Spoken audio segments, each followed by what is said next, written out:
சமூக நீதி மக்கள் இயக்கத்தின் சார்பில் செய்தியாளர்களை சந்திக்க வருகின்றுள்ள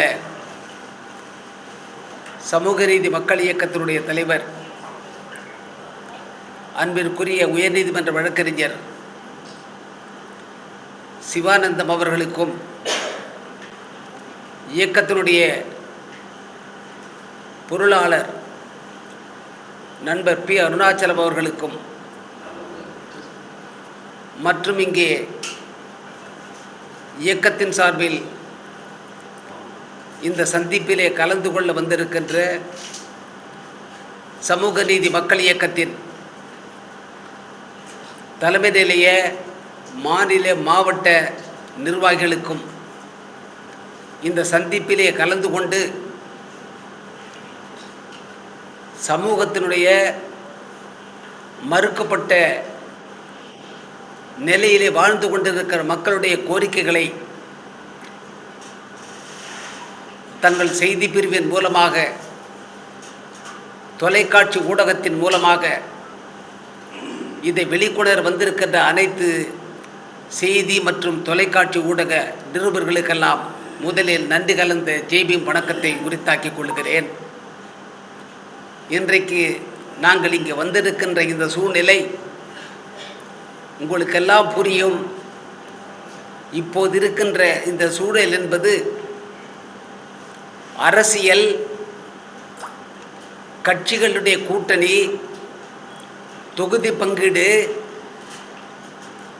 தொகுதிகளை அடையாளம் காண்பது என்று மிகவும் சுறுசுறுப்பாக இயங்கிக் கொண்டிருக்கின்ற இந்த அரசியல் சூழ்நிலையில் நாங்கள் மாறுபட்ட ஒரு சிந்தனையில் சமூகத்தில் ஆண்டாண்டு காலமாக உரிமைகள் மறுக்கப்பட்ட சமூகத்தினுடைய கோரிக்கைகள் இன்னும் அப்படியே இருக்கிறது. டாக்டர் அம்பேத்கர் அவர்களும் தந்தை பெரியார் அவர்களும் பாடுபட்ட களம் என்றைக்கும் தேவை என்ற அடிப்படையில் சமூக சூழல் இருக்கிறது என்பதை உணர்ந்த காரணத்தினால் அவருடைய கொள்கைகள் என்றைக்கும் தேவைப்படுகிறது என்பதை உணர்ந்து இந்த நேரத்திலாவது பத்திரிகையாளர்களுக்கும் தொலைக்காட்சி ஊடகத்தினருக்கும் இந்த சமூகத்தினுடைய சூழலை வெளிப்படுத்துகின்ற விதமாக சமூக நீதி மக்கள் இயக்கம் இங்கே வந்திருக்கிறது என்பதை முதற்கண் உங்களுக்கு தெரிவித்துக் கொள்கிறோம். இன்றைக்கு இருக்கின்ற சூழலில் பல்வேறு கட்சி அலுவலகங்களிலே முகாமிட்டிருக்கிற நிருபர்கள் இங்கே வர இயலவில்லை என்றாலும் இங்கே வந்திருக்கின்ற பத்திரிகையாளர் மூலமாக இந்த செய்தியை பத்திரிகை அலுவலகங்களுக்கும் வராத பத்திரிகையாளர்களுக்கும் நீங்கள் இந்த செய்தியை அனுப்பி பல்லாயிரம் ஆண்டு காலமாக உரிமைகள் மறுக்கப்பட்டு, கல்வி மறுக்கப்பட்டு, இந்த சமுதாயத்தின் அடித்தள மக்கள் இன்னும் அவல நிலையில் இருக்கிறார்கள் என்பதை நாங்கள் அனுபவ ரீதியாக உணர்ந்த காரணத்தினால் சமூக நீதி மக்கள் இயக்கம் கொள்கை அடிப்படையில் இயங்குகிறது. எங்களுக்கு அதிகாரமும் அரசியலும் இரண்டாம் பட்சமே. இந்த சமுதாயத்திற்காக சமூக சீர்திருத்தம் அவசியம், சமூக விடுதலை அவசியம், சமூக மாற்றம் அவசியம். இந்த சமூக மாற்றம், சமூக சீர்திருத்தம், சமூக விடுதலை இரண்டுக்கும் பாடுபட்ட பேரறிவாளன் டாக்டர் அம்பேத்கர் அவர்களும் தந்தை பெரியார் அவர்களும் விதைக்கப்பட்ட அந்த விதையானது இன்றைக்கு அந்த விதைக்கப்பட்ட நாளிலே இருந்து அந்த நிலைமை இன்னும் சீராகவில்லை என்பது உங்களுக்கு எல்லாம் நன்றாக தெரியும். அந்த பாதை இன்னும் முடியவில்லை. அவர்களுடைய பயணம் இன்றைக்கும் முடியவில்லை. அவருடைய பயணம் தேவைப்படுகிறது, அவருடைய களம் தேவைப்படுகிறது. ஆக நீங்கள் எதிர்பார்க்கின்ற அளவுக்கு ஒரு அரசியல் களமாக இல்லாமல் சமூக சீர்திருத்த களத்தை உருவாக்குவதற்காகவே இங்கே சமூக நீதி மக்கள் இயக்கம் வந்துகிறது. அதை உங்களிடத்திலே இந்த நேரத்திலே பகிர்ந்து கொள்வதிலே மட்டற்ற மகிழ்ச்சி அடைகிறோம். இங்கே வந்திருக்கின்ற அனைத்து செய்தி பிரிவாளர்களுக்கும் ஊடகங்களுக்கும் தொலைக்காட்சி ஊடகங்களுக்கும் நன்றியை தெரிவித்து இந்த செய்தியை தயவு செய்து உங்களுடைய பத்திரிகை அலுவலகத்திலே கொடுத்து செய்தியாக இதை வருமாறு நீங்கள் வெளிக்கொணர வேண்டும் என்பதை இந்த நேரத்திலே பணிவோடு கேட்டுக்கொள்கிறேன். அரசியல் இடஒதுக்கீடு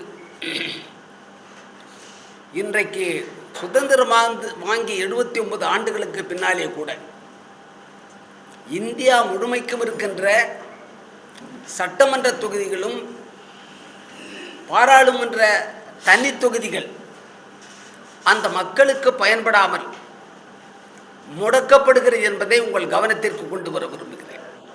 உதாரணத்திற்கு சொல்ல வேண்டுமானால், தனி தொகுதியிலே போட்டியிடுகின்ற சட்டமன்ற பாராளுமன்ற உறுப்பினர்கள் அவர்கள் வெற்றி பெற்றதற்கு பின்னாலே அந்த கட்சிக்கு அடிமையாக இருக்கிறார்களே தவிர அவர்கள் சட்டமன்றத்திலோ பாராளுமன்றத்திலோ சுதந்திரமாக குரல் கொடுக்க முடியவில்லை. ஒரு பொது தொகுதியில் வெற்றி பெற்ற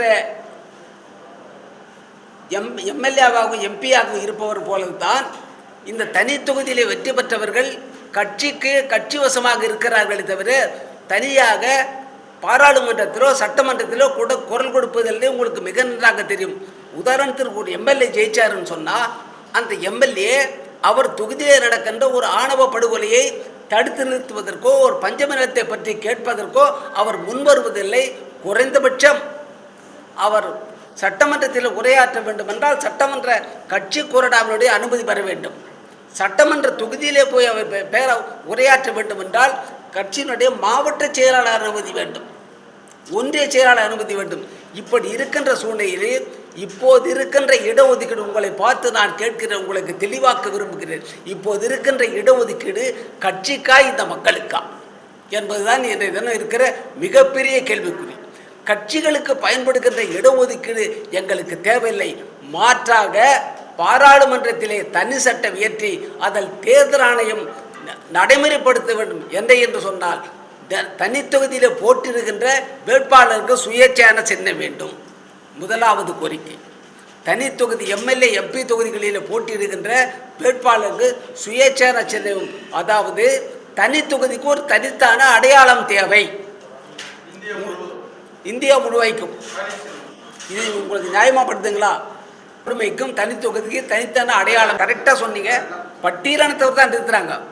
ஜென்ரல் சீட்டில் ஒரு எம்எல்ஏவும் பட்டியலான வேறு ஜென்ரல் சீட்டில் சேர்றவர் அந்த கட்சிக்கு விசுவாசமாக இருக்கிற மாதிரி தனித்தொகுதியில் தேர்ந்தெடுக்கிற கட்சிக்கு விசுவாசமாக இருக்கிறார். எங்களுக்காக ஒரு குரல் கொடுக்கறது இல்லை. இந்த ரிசர்வேஷன் பயன்படலை.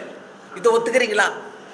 அதைத்தான் சொல்ல வர்றோம். அதாவது இந்த பட்டியலின மக்கள் வெற்றி பெற்று கட்சிக்கு விசுவாசமாக இருக்கிறார்கள் என்பதனால் அட்லீஸ்ட் குறைந்தபட்சம் அது ஒரு சுயேட்சை சின்னமாக இருந்தால் ஓரளவுக்கு உங்களுக்கு அந்த மனசாட்சி உறுத்தும். நான் வெற்றி பெற்றது சுயேட்சை சின்னம், நான் ஏன் கட்சிக்கு விசுவாசமாக இருக்க வேண்டும்? என்னுடைய மக்கள் அங்கே தீண்டப்படாமல் இருக்கிறார்கள், என்னுடைய மக்கள் அங்கே பஞ்சமி நிலம் பெறாமல் இருக்கிறார்கள், என்னுடைய மக்கள் அங்கே ஆணவ படுகொலைக்கு ஆளாகிறார்கள், அவர்களுக்காக குரல் கொடுக்க வேண்டும் என்ற உணர்வு எப்போது வரும் என்று சொன்னால் குறைந்தபட்சம் தனி தொகுதியில் சுயேட்சை சின்னங்கள் வேண்டும் என்று பாராளுமன்றத்தை சட்டம் இயற்றி தேர்தல் ஆணையம் நடைமுறைப்படுத்த வேண்டும் என்று கேட்டுக்கொள்கிறேன்.